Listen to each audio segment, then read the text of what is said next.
அதுல ஒரு சொல்றாரு, இருள் இன்றே துன்புய. எல்லாமே செய்ய வடிவத்தில் இருள்னா ஆணவம் ஒண்ணு இல்லைன்னா நமக்கு எப்படி துன்பம் வரும்னு கேட்கிறேன். இப்ப துன்பத்திற்கு எது காரணம்? ஆணவம். ஆணவ பற்று. நம்ம சிந்திக்க மாட்டேங்கிறோம். மிகப்பெரிய குறைபாடு. யாரு என்ன சொன்னாலும் நம்ம சிந்திக்க மாட்டோம், அப்படியே எடுத்துக்கிறோம். நமக்கு சிந்திக்க ஆரம்பிச்சோம்னா நம்ம பெரிய ஆளாயிடும். வாழ்க்கையில் ஏற்படுகிற துன்பங்களுக்கெல்லாம் ஆசை காரணம். எவனோத்தும் சொல்லிட்டான். நம்ம அடுத்த கேள்வி கேட்கணுங்கல்ல. சரி, துன்பத்துக்கெல்லாம் காரணம் ஆசை, ஒரு வகையில் ஒத்துக்கொள்ளுவோம். ஆசை வருவதற்கு எதுக்கா? அப்படி ஒரு கேள்வி கேட்கணும் இல்லை. கேட்டதான் அடுத்த பதில் கிடைக்கும். அப்ப என்ன, ஏன் ஆசை வருகிறது? ஆணவ பற்றினால் ஆசை வருகிறது. அப்ப துன்பத்துக்கெல்லாம் மூல காரணம் எது? ஆணவ பற்று. அந்த பற்று நீக்கிட்டோம்னா நமக்கு துன்பமே கிடையாது. யார் சொல்ற? அப்பர் சுவாமி. வாரியார் சொல்ற மாதிரி அவர் லோயர் இல்லை, அவர் அப்பர். அவர் என்ன சொல்றாரு? என்ன சொல்றாரு? என்னாலும் இன்பமே, துன்பம் இல்லை. இவ்வளவு தெளிவா சொல்றாரு. நம்ம ஏன் ஏற்றுக்கொள்ள மாட்டோம்? இந்த வழிமுறையெல்லாம் நம்ம புரிந்து கொண்டு நம்ம பின்பற்ற ஆரம்பிச்சோம்னா நம்முடைய வாழ்க்கையிலேயும் துன்பம் வராது. இப்ப விதி விளையாடாதான விளையாடும். துன்பம் வரும், பாதிப்பு இருக்கு. நீங்களாம் அனுபவிச்சு பார்த்தா என்னால அனுபவிச்சிருக்கேன். விதிப்படி எல்லாருக்கும் துன்பம் வரும். ஆனால் இந்த நம்முடைய ஞானிய சொல்கிற வழியில் போனோம்னா வினை வந்து தாக்கினாலும் அந்த துன்பத்துடைய பாதிப்பு இருக்கு. அதைத்தான் சொல்லுவாங்களே, தலைக்கு வந்தது தலைப்பாக போனா இல்லை, தலையா போயிடுச்சு, அவ்வளவுதான் இருக்கு. இதுதான் கருத்து. அதனால இப்ப இந்த கருத்தில் நம்ம உள்வாங்கி கொண்டோம் என்றால் நம்முடைய வாழ்க்கை எளிதாக இருக்கும். நாம் அதை உள்வாங்க மாட்டோம். நம்ம வந்து அவங்களோட இவங்களோட எவனாவது சொல்லிட்டு அவனுடைய அனுபவம்லாம் ரொம்ப கருவி. இந்த மண் மாதிரி ஒரு மண் நீங்க எங்கேயுமே பாருங்க, ஞான மண். இந்த உலகத்துல இந்த மண்ணில் இருக்கக்கூடிய ஆணை போல பெண்ணை போல உலகத்துல வேற எங்கேயும் ஆண் கிடையாது, பெண்ணு கிடையாது. இங்க பேசப்படுகின்ற மொழி போல ஒரு மொழி உலகத்தில் கிடையாது. ஏன்னா நான் பலவற்றை திரும்பி வைத்திருப்பதனால இந்த செய்தியிலும் ஒரே ஒரு செய்தி உங்களுக்காக சொல்றேன். இந்த மொழி எப்படிப்பட்ட மொழி என்பதை உங்களுக்கு நான் சொல்லணும் அப்படின்னு நினைக்கிறேன். பேசலாம், கருத்து உணரணும். கருத்து உணர்வது எவ்வளவு நுட்பமான கருத்து. நம்ம மொழி தமிழ் மொழி தானே. இந்த தமிழ் மொழி எப்படி தோன்றியது தெரியுமா? எப்படி தோன்றியது தமிழ்? எங்கிருந்து தோன்றியது? அது காலக்கணக்கு, மிக தொன்மையான காலம், காலக்கணக்கு. நான் அதை கேட்கல. எந்த காலத்தில் தோன்றியதுன்னு நான் கேட்கல. எப்படி தோன்றியது, எங்கிருந்து, எதிலிருந்து தோன்றியது இல்லை. அது தாய்மொழிங்கிற கருத்து என்னன்னு கேட்டீங்கன்னா, சிவபெருமான் இருக்கிறான்.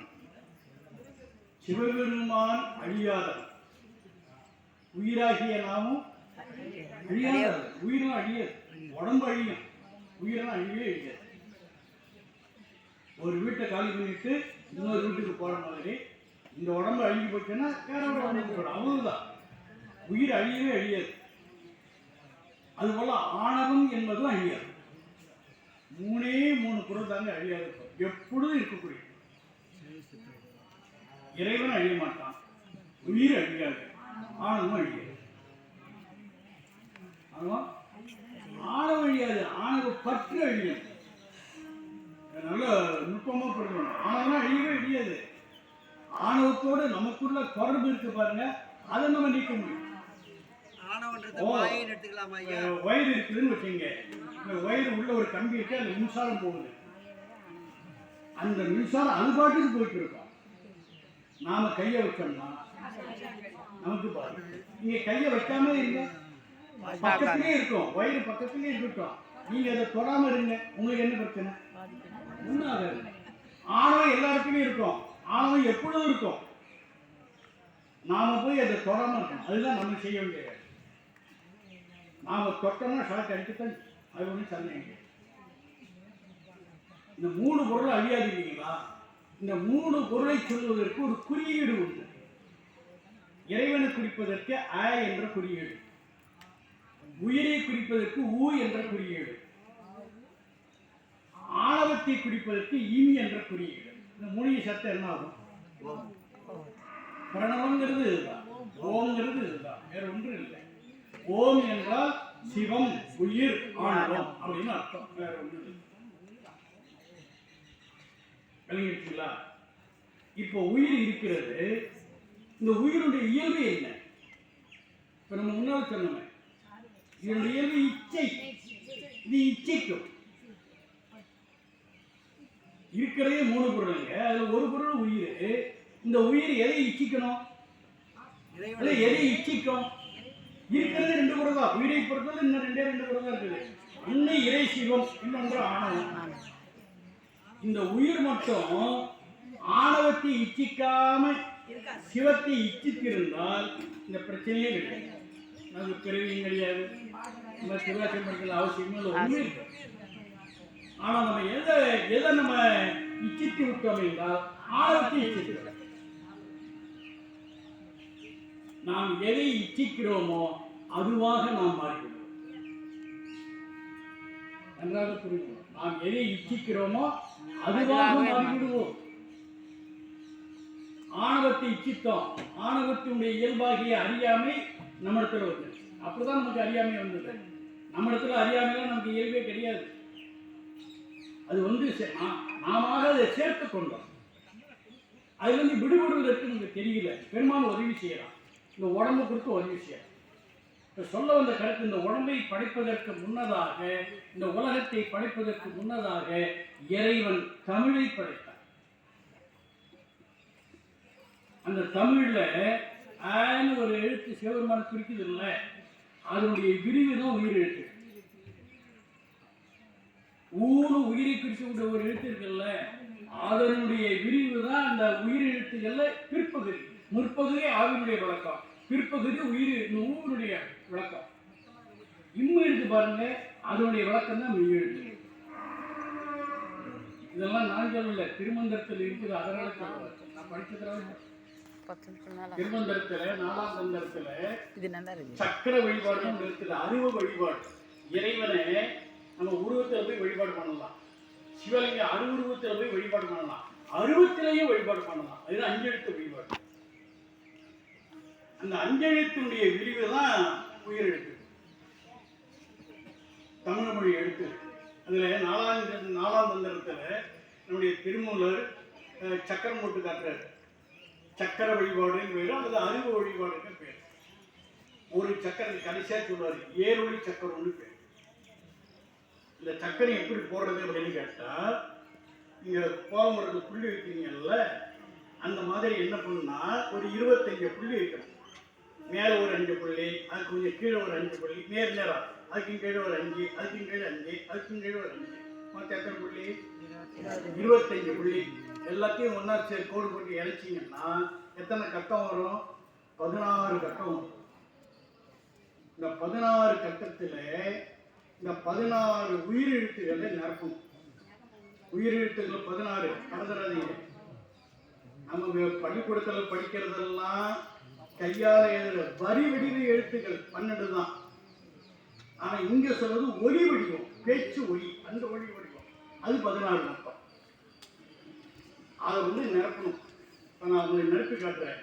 25 புள்ளிகள் வச்சாச்சு, 16 கட்டம் வந்துடும். அதாவது மேலே 4 கட்டம், அதுக்கு கீழே 4 கட்டம், அதுக்கு கீழே 4 கட்டம், அதுக்கு கீழே 4 கட்டம், மொத்தம் 16. நீங்கள் இடது பக்கம் இந்த கட்டத்தை 16 கட்டத்தை போட்டு இடது பக்கம் கடைசியாக ஒரு கட்டம் இருக்குல்ல கீழே, அந்த கட்டத்தில் ஆ போடுங்க. அதுக்கு அடுத்த கட்டத்தில் ஆவணா போடுங்க. அதுக்கு அடுத்த கட்டத்தில் ஈ போடுங்க. அதுக்கு அடுத்த இகர குறுக்கம் ஈ போட்டு மேலே ஒரு புள்ளி வைக்கணும். கட்டம் போட்டீங்க, எழுத்து போடுங்க. இகர குறுக்கம் அப்படியே அதுக்கு மேலே உள்ள வரிசை, அதாவது லெப்ட்ல இருந்து ரைட்டுக்கு வரணும், ரைட்ல இருந்து லெப்ட்டுக்கு போகணும். அடுத்த கட்டத்தில் போட்டீங்கன்னா இப்படி ஏறப்படி ஈ பூ உகர குறுக்கம். அதுக்கு பிறகு ஊகாரம் வந்துச்சிங்களா?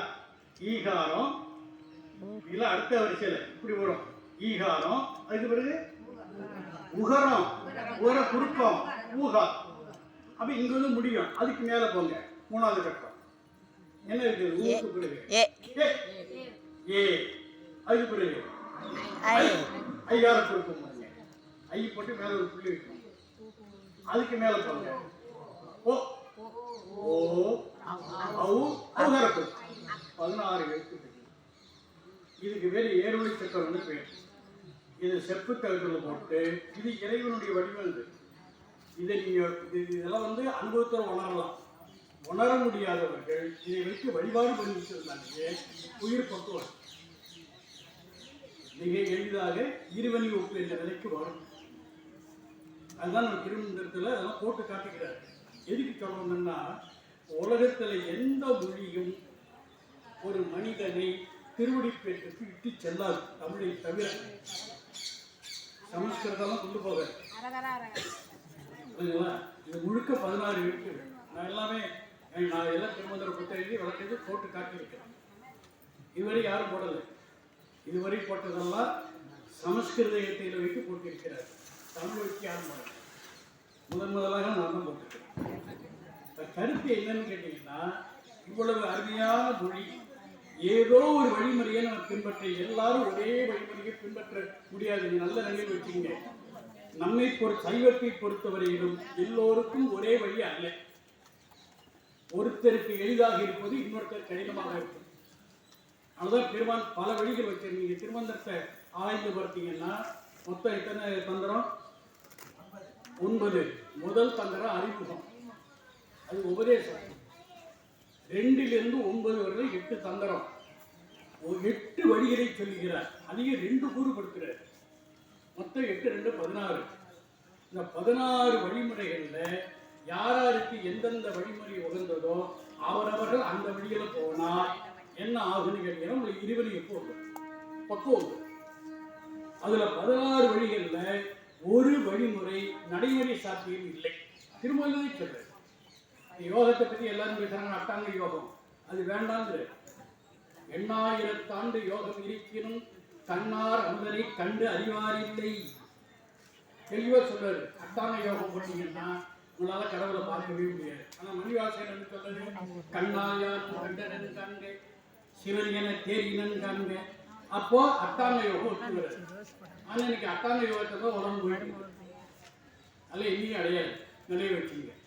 எதுக்கு இவ்வளவு செய்திகளை சொல்ல வந்தோம்னா, நம்முடைய மொழி எப்படிப்பட்டது, இந்த மொழியை நம்ம சரியாக புரிந்து கொண்டு அதை பயன்படுத்த தொடங்கணும்னா இறைவனை என்ன பண்ணலாம்? காணுவாறு காணேன் அப்படின்னு மணிவாசகர்களால் அந்த நிலையால் தான் தாங்கிடலாம். கண்ணால காண முடியும் என்றது. உன்னை அந்நாட் கண்டேனும் இப்பொழுது காணுமாறு காணேன். அப்பொழுது கண்டது போல இப்போது காண முடியலங்கிறாரு. பெருமான் அப்படி காணுமுனே வைத்திருக்கிறார். நீங்க அவனையே பார்த்துட்டு இருந்தீங்கன்னா ஒரு பழம் சொல்றாங்க, அனுபவங்கிறது என்ன? அனுபவத்தில் பேச்சு வரக்கூடாது. எதை அனுபவித்தாலும் பேச்சு என்பது வரக்கூடாது. இங்கே பேசினீங்கன்னா அனுபவம். சாப்பாடு என்பது ஒரு அனுபவம். நீங்க பேசிக்கிட்டே சாப்பிட்டீங்கன்னா நீங்க சாப்பிடலன்னு. உணவு உண்ணுதல் என்ற அனுபவத்தை நீங்கள் பெறவில்லை என்று பொருள். சாப்பிடுகின்ற பேசக்கூடாது. பேசுனா சாப்பிடலன்னு அர்த்தம், சாப்பிட்டா பேசலன்னு அர்த்தம். இதெல்லாம் அனுபவத்தெல்லாம் பேச்சு வராது. இப்போ மணிவாசக பெருந்தகை இறைவனையே அனுபவிச்சுட்டு இருந்தாருன்னா அவர் எப்படி சார் திருவாசகம் பாடுவாரு? பாட முடியாது. இப்போ திருவாசகம் பாடணும்னா அவரு அனுபவத்தில் இருக்கணும், ஆனால் அனுபவிக்கக்கூடாது. அதாவது துரிய அதீத நிலையில் இருந்த மணிவாசக பெருமான் நமக்காக பெருமான் துரிய நிலையில கீழே இறக்கி விடுறான் அந்த அனுபவத்தோடு. அதுதான் திருவாசகம். அதனால இவர் சொல்லுகிறார், அண்ணா கண்டேனும் திருப்பெருந்துறையில உன்னை கண்ணார கண்டாலும் இப்பொழுது அப்பொழுது கண்டவாறு காணி அப்படிங்கிற. அப்ப என்ன அதுக்கு காரணம் நமக்கு தெரியும். ஏன்னா இறைவன் நாம பலவற்றை உணர்வதற்காக அவர் இங்க இருத்தி வச்சிருக்கிறார். ஆனா அவர் அப்படி கருதல்ல, தன்னை ஒரு குறைவாக சொல்லிக் கொள்கிறார்.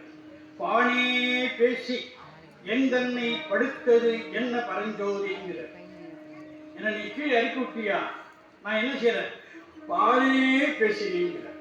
பானையை பேசுதல எல்லாத்தோட இச்சகம் பேசுதல், அது முகமன் பேசுதல், இல்லாதவன் இருக்கிற மாதிரி பேசுறது, ஏறக்குறைய பொய் சொல்றது, அந்த மாதிரியே நான் உலகத்தில் இருந்துட்டேங்கிற.